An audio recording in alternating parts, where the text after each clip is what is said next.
Mga kapuso, maganda-handa na sa kalbaryo na namang traffic sa EDSA.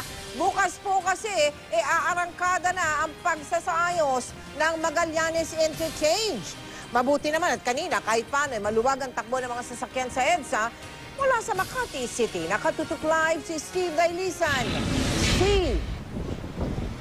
Mel, panibagong kalbaryo ang kinakailangan paghandaan ng mga kapuso nating motorista dahil bukas ay isasara itong bahagi ng Magallanes Interchange, itong second level.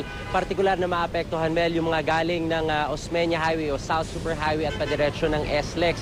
Sa mga sandaling ito, Mel, pawang mga bus at yung ilang mga sasakyan papuntang SLEX ang kadalasang dumadaan dito.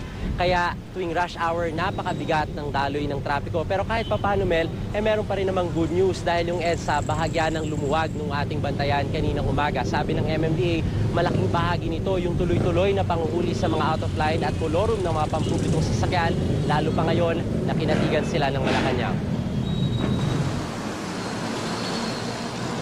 Ganito ang itsura ng EDSA bandang alas 10 ng umaga kanina. Mabilis ang takbo ng mga sasakyan. Malayong malayo sa kalbaryong dinanas ng mga motorista nitong Lunes sa kaparehong oras na halos magmukhang parking lot na sa sikip. Nag-uulan noon. Ang tagal din bago natanggal ang truck na dahilan ng karambola ng mga sasakyan sa C5. Nakalala rin ang moratorium sa panguhuli sa mga out-of-line na pampublikong sasakyan, pati na ang provisional authority sa mga truck na walang prangkisa na makabiyahe. Pero kanina, maaliwalas ang panahon, kakaunti lang ang aberya sa kalsada. Ikalawang araw na rin ang kung tawagi Oplan Disiplina o yung panguhuli ng MMDA sa mga out-of-line at kolorum o mga walang prangkisa. Sa southbound ng Pasay, nasa 15 bus na kolorum ang nahuli. Araw-araw po gagawin natin ito, tuloy-tuloy lang po. Darating po ang panahon na talagang magluluwag po ang traffic dito sa EDSA. Sa Maynila, nagbabagal sa port area dahil sa mga ongoing road repairs pero banaya din ang daloy ng mga sasakyan sa kuha ng CCTV.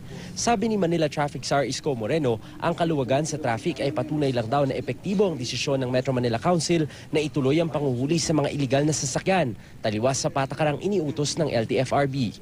Pag wala kang prangkisa, illegal ka. Pag illegal ka, hindi dapat pinapayagan ng anumang uri ng pamahalaan.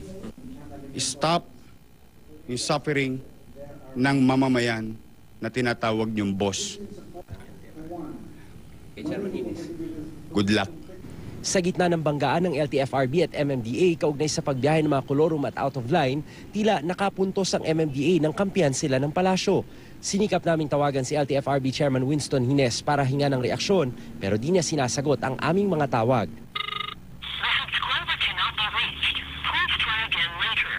Si MMDA Chairman Francis Tolentino lalo raw pag-iibayuhin ng mga panguhuli sa mga lumalabag. I think na-explain na yun kaya na-comment na siguro ako doon. Pero nagpaalala rin ng MMDA sa mga motorista. Ngayon pa lang paghandaan na ang idudulot na traffic ng rehabilitasyon ng second level ng Magallanes Interchange. Ito yung tulay na ginagamit ng mga galing sa Osmeña o South Super Highway patungo ng SLEX at PAEDSA. Nakakabit na mga karatulang babala. Kasado na rin ang service road na maaring daanan sa ilalim. Sabi ng DPWH, hindi na raw maaring ipagpaliban ang proyekto lalo't 1975 pa ang interchange na delikado na raw kung di pa kukumpunihin. May mga nakitang mga depekto na talagang kailangan iayos, i-retrofit yung interchange para rin sa safety ng mga motorista. Mel, ilan dun sa mga alternatibong ruta na pwedeng daanan ng mga kapuso nating motorista ay yung service road na ito na nasa aking likuran. Binuksan na yan para makadiretso yung mga galing ng Osmeña South Super Highway patungo ng SLEX. Pero mga 2 lanes lamang ang kasya dito o mabubuksan na pwedeng daanan ng mga light vehicles. Pag dumaan na dito yung mga malalaking truck, asahan nyo magiging mabigat ang daloy ng trapiko. Kung kayo po ay patungo ng EDSA at galing kayo sa bahagi ng Osmeña, pwede na ho kayong lumusot sa Makati. Kung dadaan kasi kayo dito sa service road, medyo mahaba-haba yung inyong iikutin dahil doon pa ho kayo sa Pasay makapag-U-turn para makapunta sa EDSA. Pero kung kayo padiretso talaga ng SLEX, pwede na kayong dumaan mula sa Osmeña, paakyat ng Skyway, Mel. Steve, ano ba yan pagtitiisan natin? Buwan o taon? Kailan daw matatapos yung pagtitiis dyan, Steve? Eto, Mel, na stage 1, mga 120 meters yung kukumpunihin dito, nasa 10 araw yung ibinigay sa DPWH para maiayos nila. Pero meron pa yung stage 2 hanggang 5 para tuluyang makumpleto yung pagsasaayos at rehabilitasyon nitong Magallanes Interchange, Mel. Aray, mahaba-haba pala yun. Maraming salamat sa iyo, Steve Dailisan.